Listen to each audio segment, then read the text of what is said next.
अगर आप चाहते हैं कि नेक्स्ट स्टोरी में आपका नाम आए तो वीडियो को लाइक करें, चैनल को सब्सक्राइब करें और कमेंट बॉक्स में अपना नाम बताएं। बहुत पुराने वक्तों की बात है। एक ऐसी सल्तनत थी जहाँ की मिट्टी से भी अमन की खुशबू आती थी। इस रियासत का नाम गुलिस्ताने नूर था, जहाँ किंग उमर हुकूमत करते थे। किंग उमर सिर्फ एक मुनसिफ मिजाज बादशाह ही नहीं, बल्कि एक निहायत नरम दिल इंसान भी थे। उनकी रानी क्वीन जवेरिया हुस्नो अखलाक का पैकर थीं। उन दोनों की मोहब्बत की मिसालें पूरी सल्तनत में दी जाती थीं। उनकी 2 बेटियां थीं, प्रिंसेस ज़ैनब और प्रिंसेस मुनाज़ा। ज़ैनब बड़ी थी, जिसकी आंखों में दरिया जैसी गहराई और समझदारी थी, जबकि छोटी मुनाज़ा बिल्कुल एक खिलता हुआ फूल थी, शरारती और हर वक्त मुस्कुराने वाली। महल के बागों में जब दोनों बहनें दौड़ते हुए खेलती थीं, तो ऐसा लगता था जैसे सबा हवा ने कोई हसीन नगमा छेड़ दिया हो। किंग उमर अक्सर दरबार से फारिग होकर अपनी बेटियों के साथ वक्त गुजारते और क्वीन जवेरिया की आंखों में अपनी दुनिया देखते। उनकी जिंदगी मुकम्मल थी, पुरसुकून थी और हर किस्म के डर से आज़ाद थी। मगर हर रोशन चिराग के नीचे एक अंधेरा ज़रूर होता है। क्वीन जावेरिया की एक बचपन की सहेली थी, हुस्ना। हुस्ना देखने में तो इतनी हसीन थी कि गुलाब भी उसे देखकर शर्मा जाएं, मगर उसके सीने में धड़कने वाला दिल सियाह हो चुका था। हुस्ना के दिल में क्वीन जावेरिया के लिए कोई मोहब्बत नहीं, बल्कि सिर्फ हसद, जेलसी थी। वो जब भी जावेरिया को बादशाह के साथ देखती या उनकी शानो शौकत देखती, तो उसके अंदर एक आग भरी जाती। हुस्ना की अपनी भी 2 बेटियां थीं, किरण और खदीजा। वो दोनों बिल्कुल मासूम थीं और अपनी माँ के जहरीले मिजाज से बिल्कुल मुख्तलिफ थीं। किरण और खदीजा अक्सर ज़ैनब और मुनाज़ा के साथ खेलती थीं और उन चारों की दोस्ती देखकर कोई सोच भी नहीं सकता था कि उनकी माँओं के दरमियान इतना बड़ा फ़र्क है।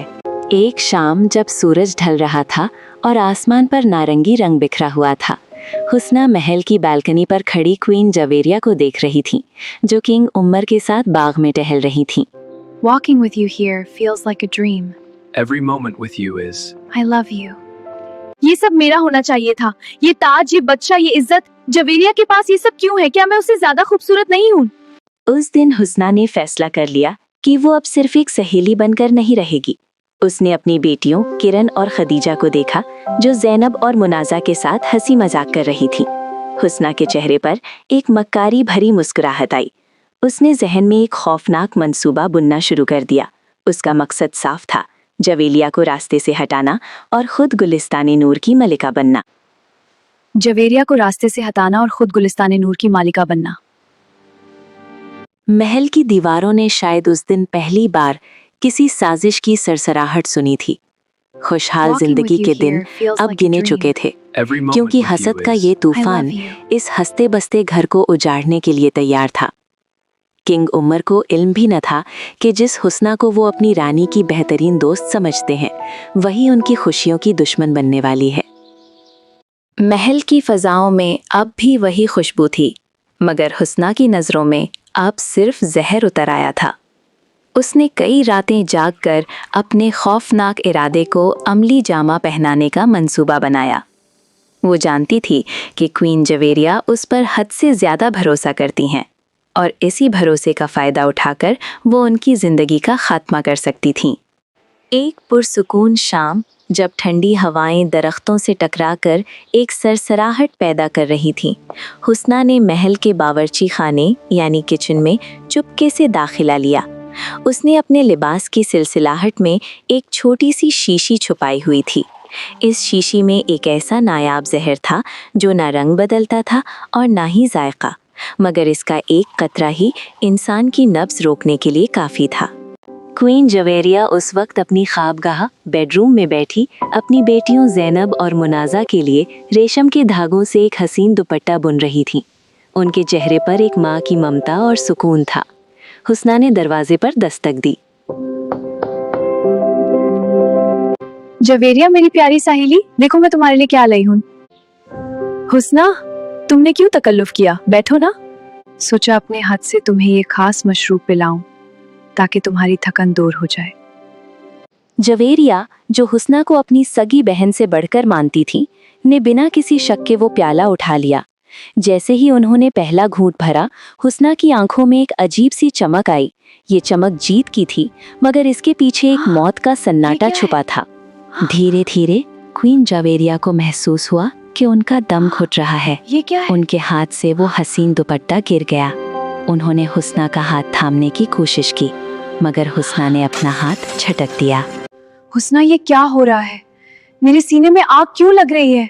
हुस्ना ने अब अपनी मासूमियत का मुखौटा उतार फेंका था। उसने ठंडे लहजे में कहा, ये आग वही है जावेरिया, जो सालों से मेरे दिल में तुम्हारी शान और शौकत देखकर लग रही थी। अब तुम नहीं रहोगी तो ये महल, ये ताज और किंग उमर सब मेरे होंगे।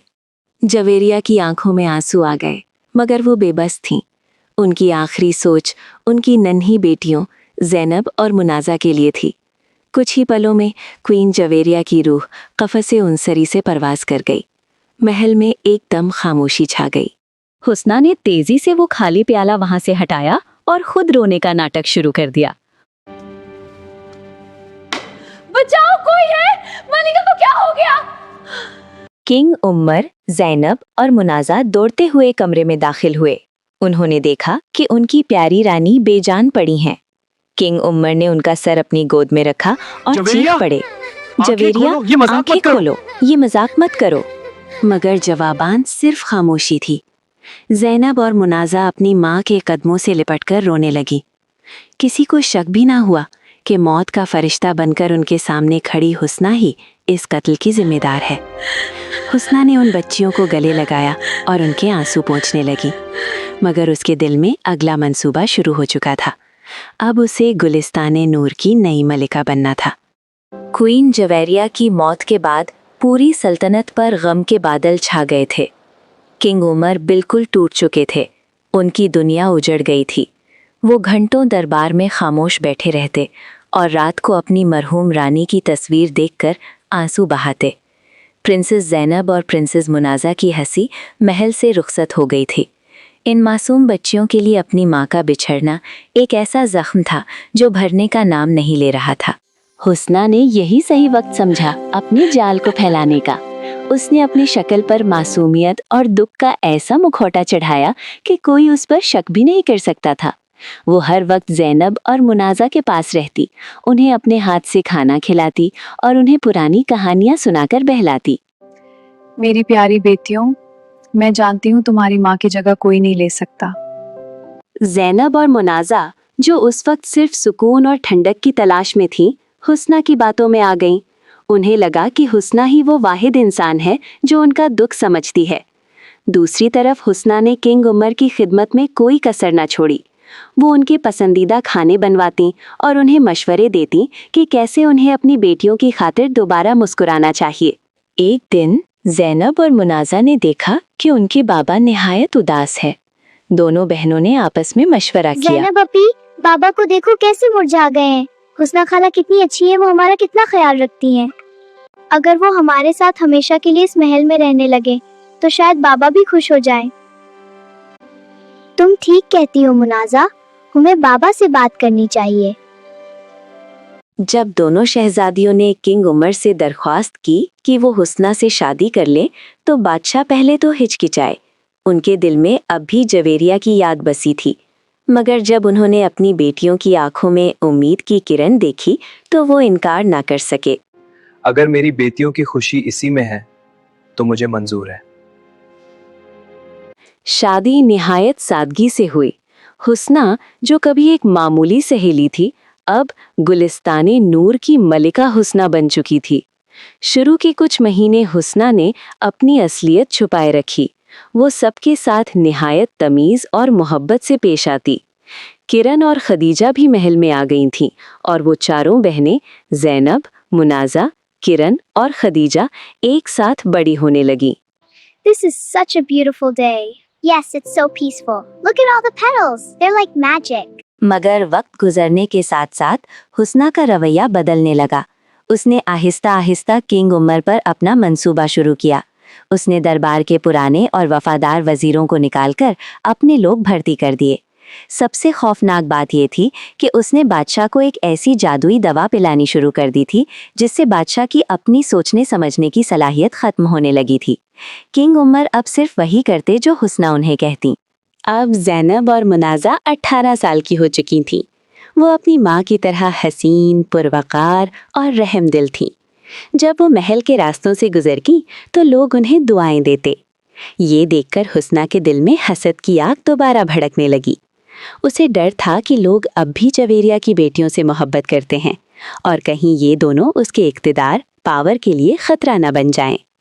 अंधेरा एक बार फिर गहरा हो रहा था और इस बार निशाना वही मासूम शहजादियां थीं जिन्होंने हुस्ना को महल में लाया था। वक्त तेजी से गुजरा और गुलिस्तानी नूर की फजाओं में अब वो पहले जैसा सुकून नहीं रहा था। ज़ैनब और मुनाज़ा अब 18 साल की जवान और हसीन दोसीज़ा थीं। उनका हुस्न और उनकी नर्म गुफ्तारी लोगों के दिलों में उनकी माँ क्वीन जवेरिया की याद ताज़ा रखती थी, मगर यही बात क्वीन हुस्ना को कांटे की तरह चुभती थी। एक रात हुस्ना ने अपने खौफनाक मंसूबे को अंजाम देने का फैसला किया। उसने दरबार के नायाब हीरों का हार चोरी किया और निहायत खामोशी से उसे ज़ैनब और मुनाज़ा के कमरे में उनके सरहने के नीचे छुपा दिया। अगली सुबह महल में शोर मच गया। बादशाह, शाही हार चोरी हो गया है। ये कैसे हो सकता है हुस्ना? मैं भी समझ नहीं पा रही। महाराज, मुझे यकीन नहीं आता कि महल में कोई चोर दाखिल हो सकता है। हमें हर कमरे की तलाशी लेनी होगी ताकि। किंग उमार ने खामोशी से सर हिला दिया। जब सिपाही तलाशी लेते हुए शहजादियों के कमरे में पहुंचे तो वही हुआ जिसका डर था। हीरों का वो चमकता हुआ हार ज़ैनब के बिस्तर से बरामद हुआ। ये कहाँ से आया? पूरे दरबार में सन्नाटा छा गया। ज़ैनब, मुनाज़ा, क्या मुझे ये दिन देखना था? मैंने तुम्हें हर वो चीज दी जो तुमने मांगी, फिर ये चोरी क्यों? बाबा, खुदा की कसम, हमने ये नहीं किया। हमें तो इल्म भी नहीं कि ये हार यहाँ कैसे आया। बाबा, हम पर यकीन कीजिए, हम तो आपकी इज्जत की खातिर जान दे सकती हैं, चोरी कैसे कर सकती हैं? महाराज, देखिए कैसे झूठ बोल रही हैं। सबूत सबके सामने है। इन्होंने हमारी और आपकी नाक कटवा दी है। अगर इन्हें सजा ना मिली तो रियासत में बदनमनी फैलेगी। किंग उमर, जो हुस्ना के जादू के असर में थे, उन्होंने निहायत सख्त फैसला सुनाया। आज से ज़ैनब और मुनाज़ा इस महल की शहजादियां नहीं हैं। इन्हें अभी इसी वक्त सल्तनत से बेदखल किया जाता है। किरण और खदीजा, जो अपनी माँ की असलियत थोड़ी थोड़ी समझने लगी थी, आगे बढ़ी। बाबा रुकिए, ये सब एक साजिश लग रही है। ज़ैनब अभी ऐसा कभी नहीं कर सकती। किरण, खदीजा, अपने कमरे में जाओ। तुम्हारे दिलों की नरमी तुम्हें अंधा कर रही है। हुस्ना ने अपनी बेटियों को अम्मा ने हमें यहाँ जबरदस्ती कैद एक करवा कमरे दिया, में लेकिन बंद हमें करवा तो- दिया हुक्म है कि ताकि तुम वो दोनों यहीं बादशाह बंद को रहो। सच न अंदर बता जाओ। सकें। ज़ैनब और मुनाज़ा को महल से धक्के देकर निकाल दिया गया। उनके पास सिर्फ वही लिबास था जो उन्होंने पहना हुआ था। वो रोते हुए करीबी गांव में पहुंची, मगर वहां भी हुस्ना के भेजे हुए मक्कारी के कारकुनों ने अफवाह फैला दी थी कि ये दोनों चोर शहजादियां हैं। गांव के लोगों ने उन्हें देखकर दरवाजे बंद कर लिए। यहाँ से चली जाओ, हमें अपने गांव में चोरों की जरूरत नहीं। अगर तुम अपने बाप के महल में वफादार न रही तो हमारा क्या ख्याल रखोगी? ज़ैनब और मुनाज़ा बेयारो मददगार गांव से बाहर निकल गईं। रात का वक्त था और सामने खौफनाक काला जंगल था। थक कर चोर और भूख से निढाल दोनों बहनें एक पुरस्रार और अजीमुशान दरख्त के नीचे बैठ गईं। उन्हें मालूम न था कि ये दरख्त किसी आम जंगल का हिस्सा नहीं, बल्कि क्वीन यशफा की कलमराव का दरवाज़ा है। जैसे ही उनकी आंख लगी, दरख्त की टहनियाँ हिली और एक नूरानी रोशनी फैलने लगी। किस्मत ने अब अपना रुख बदलना शुरू कर दिया था। रात का सन्नाटा गहरा था और जंगल की हवाएं किसी पुरअसरार संगीत की तरह गूंज रही थीं। ज़ैनब और मुनाज़ा उस अजीमुशान दरख्त के नीचे एक दूसरे से लिपटी सो रही थीं। उनके चेहरों पर आंसुओं के निशान अभी भी ताज़ा थे, मगर वो दरख्त कोई आम दरख्त नहीं था। वो सुनहरी पन्ना था जो सिर्फ उन लोगों को नजर आता था जिनके दिल साफ होते थे। अचानक दरख्त के तनाई यानी ट्रंक से एक रोशनी फूटी और एक निहायत हसीन और पुरवकार खातून जाहिर हुई। उनके लिबास से सितारों जैसी चमक निकल रही थी। ये क्वीन यशफा थी, एक अजीम जादूगरनी और इस मुक़द्दस जंगल की रानी। उन्होंने मासूम शहजादियों को देखा तो उनका दिल भर आया। जवेरिया की बेटियां इतनी बेबासी में? मेरी दोस्त, तुम्हारी निशानियां आज दर बदर हैं, मगर अब नहीं। क्वीन याशवा ने अपनी जादुई छड़ी वॉन्ड हवा में लहराई। एक हसीन रोशनी ने ज़ैनब और मुनाजा को घेरे में लिया और अगले ही पल वो दोनों जंगल के बीचों बीच बनी एक खूबसूरत नूरानी बस्ती में थीं। जब उनकी आंख खुली तो वो रेशम के नर्म बिस्तर पर थीं और सामने बेहतरीन खाने सजे हुए थे। वहाँ दो जवान मर्द खड़े थे जिनके चेहरों से दरिया दिली झलकती थी। ये क्वीन यशफा के बेटे प्रिंस आसम और प्रिंस रजा थे। आसम के कंधे पर एक सुनहरी चिड़िया बैठी थी, जबकि रजा के कदमों में एक शेर निहायत तवज्जो से बैठा था। इन दोनों को कुदरत ने अजीम गिफ्ट दिए थे। वो परिंदों और जानवरों की जुबान समझते थे। डरो मत शहजादी ज़ैनब, आप हमारी माँ की हिफाजत में हैं। हम जानते हैं कि आप पर क्या गुजरी है। आप मेरा नाम कैसे जानते हैं और हम यहाँ कैसे आए? बेटियों, मैं तुम्हारी माँ जवेरिया की दोस्त हूँ। इस जंगल के परिंदे और जानवर मुझे हर खबर देते हैं। बेटियों, हुस्ना की मक्कारी और तुम्हारे बाबा की मजबूरी सबका मुझे इल्म है। ज़ैनब और मुनाजा ने क्वीन यशफा के गले मिली और बिल्कुल वैसा ही महसूस किया जैसा वो अपनी माँ के पास करती थीं। अगले कुछ दिनों में उन चारों की दोस्ती गहरी होती गई। प्रिंस आसम अक्सर ज़ैनब को जंगल की सैर करवाता। वो उसे दिखाता कि कैसे वो परिंदों से बात करके उन्हें रास्ता बताता है।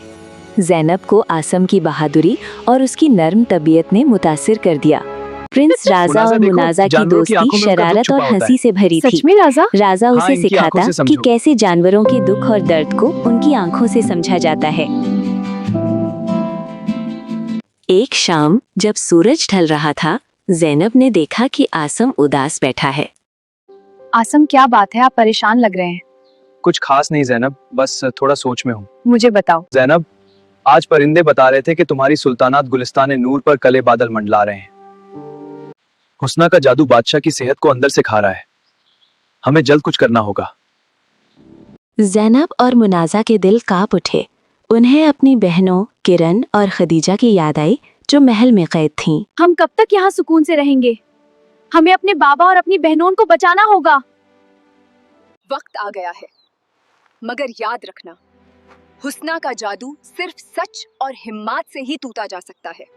असम और राजा तुम्हारे साथ जाएंगे। इनकी जानवरों से बात करने की सलाहियत और तुम्हारा सच हुस्ना की बर्बादी का सबब बनेगा। ज़ैनब और मुनाजा ने अब दुख को पीछे छोड़कर इंतकाम और इंसाफ का रास्ता चुन लिया था। उनकी आंखों में अब आंसू नहीं, बल्कि अपनी सल्तनत को बचाने की आग थी। गुलिस्तानी नूर के महल में फजा अब बोझल और तारीख हो चुकी थी। हुस्ना अब सब्र का दामन छोड़ चुकी थी। उसे डर था कि कहीं किंग उमर उसके जादू के असर से बाहर ना आ जाएं, इसलिए उसने आखिरी और खौफनाक कदम उठाने का फैसला किया। वो किंग उमर को हमेशा के लिए रास्ते से हटाकर खुद मुकम्मल तौर पर रानी बनना चाहती थी। उधर जिंदान कैद खाने में बंद किरण और खदीजा ने किसी तरह पहरेदारों की बातें सुन ली थी। खदीजा, हमें बाहर निकलना होगा। अम्मी बाबा को वही जहर देने वाली है जो उन्होंने क्वीन जवेरिया को दिया था। लेकिन हम क्या करें? दरवाजा बंद है और बाहर पहरा सख्त है। अचानक कमरे की खिड़की पर एक परिंदा आकर बैठा। उसने अजीब सी आवाजें निकाली। ये प्रिंस असम का भेजा हुआ पैगंबर था। महल के बाहर जंगल के रास्ते से ज़ैनब, मुनाजा, असम और रजा निहायत खामोशी से दाखिल हो चुके थे। असम ने परिंदों की मदद से महल के खुफिया रास्ते ढूंढ लिए थे, जबकि रजा ने महल के कुत्तों और गिदड़ों को इशारा कर दिया था कि वो सिपाहियों को उलझाए रखें। जब हुस्ना किंग उमर के कमरे में दाखिल हुई, उसके हाथ में जहर का प्याला था। किंग उमर बिस्तर पर निढाल लेते हुए थे। उनकी आंखें खुली थीं, मगर उनमें कोई रोशनी न थी। महाराज, ये आखिरी दावा पी लीजिए। इसके बाद आपका सारा दर्द हमेशा के लिए खत्म हो जाएगा। जैसे ही बादशाह ने प्याला पकड़ा, कमरे का दरवाजा जोर से खुला। ज़ैनब और मुनाजा प्रिंस असम और रजा के साथ अंदर दाखिल हुईं। रुक जाइए बाबा, ये दावा नहीं, मौत का जहर है। तुम दोनों यहाँ कैसे? सिपाहियों, इन्हें गिरफ्तार कर लो। मगर कोई सिपाही न आया। बाहर रजा ने जानवरों और परिंदों की मदद से ऐसा शोर बर्पा किया था कि सिपाही खौफजदा होकर इधर उधर भाग रहे थे। रजा ने तेजी से बढ़कर हुस्ना के हाथ से प्याला झटक दिया। जहर जमीन पर गिरा और फर्श का रंग काला पड़ गया, जिससे सब पर सच जाहिर हो गया। प्रिंस आसाम ने फौरन क्वीन याशफा की दी हुई एक जादुई ठंडक बादशाह को पिलाई। चंद ही लम्हों में किंग उमर की आंखों का धुंधलापन खत्म हो गया। उन्होंने सामने ज़ैनब और मुनाजा को देखा। इसी दौरान रजा ने जिंदान के ताले तोड़ दिए और किरण और खदीजा भी दौड़ती हुई कमरे में आ गईं। हाँ, यही उन्होंने रोते हुए पूरी हकीकत बयान की कि कैसे हुस्ना ने क्वीन जवेरिया को मारा था और कैसे उन्हें कैद किया था। बाबा, ज़ैनब अपी ने कभी चोरी नहीं की थी। वो हार अम्मी ने खुद वहाँ रखा था। बाबा, क्वीन जवेरिया को वो ममा ने जाहिर दिया था। जब हमको इसका पता चला तो ममा ने हमको कैद कर दिया। हुस्ना, मैंने तुम पर भरोसा किया और तुमने मेरी सल्तनत और मेरे सुकून को आग लगा दी। तुम्हें तुम्हारे जुर्म की सजा मिलेगी। हुस्ना, जो अब पूरी तरह घिर चुकी थी, ने भागने की कोशिश की, मगर प्रिंस रजा के पाले हुए बाज ने उसके रास्ते में रुकावट डाल दी। किंग उमर के चेहरे पर गुस्सा और पछतावा दोनों थे। बादशाह ने फौरन हुक्म दिया कि हुस्ना को गिरफ्तार करके मौत की सजा दी जाए। महल में दुख के साए खत्म हुए और सच्चाई का सूरज तुलू हुआ। किंग उमर ने प्रिंस असम और प्रिंस रजा का शुक्रिया अदा किया। उन्होंने देखा कि उनकी बेटियां इन शहजादों के साथ न सिर्फ महफूज थीं, बल्कि खुश भी थीं। कुछ ही दिनों बाद महल में एक अजीम शान जश्न मनाया गया। ज़ैनब की शादी असम से और मुनाजा की शादी रजा से हुई। ज़ैनब और मुनाजा ने फैसला किया कि वो जंगल की सल्तनत और महल दोनों के दरमियान एक पुल बनाएंगी। वो जंगल में रहने लगी, मगर अक्सर अपने बाबा और अपनी बहनों किरण और खदीजा से मिलने महल आती थीं। गुलिस्तान नूर अब पहले से भी ज्यादा खूबसूरत हो गया था, क्योंकि अब वहाँ इंसानों और कुदरत का अनोखा संगम था। किंग उमर ने अपनी जिंदगी के बाकी दिन अपनी दो बेटियों किरण और खदीजा की तरबियत में गुजारे।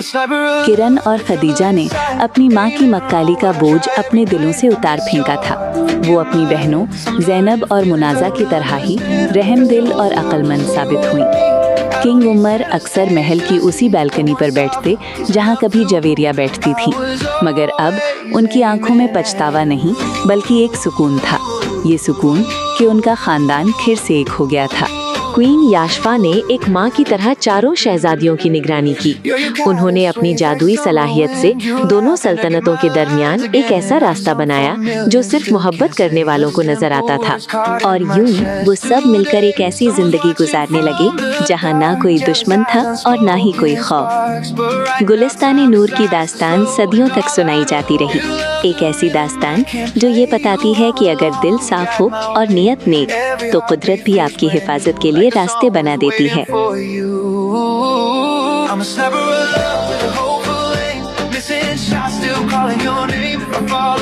Stay where you are.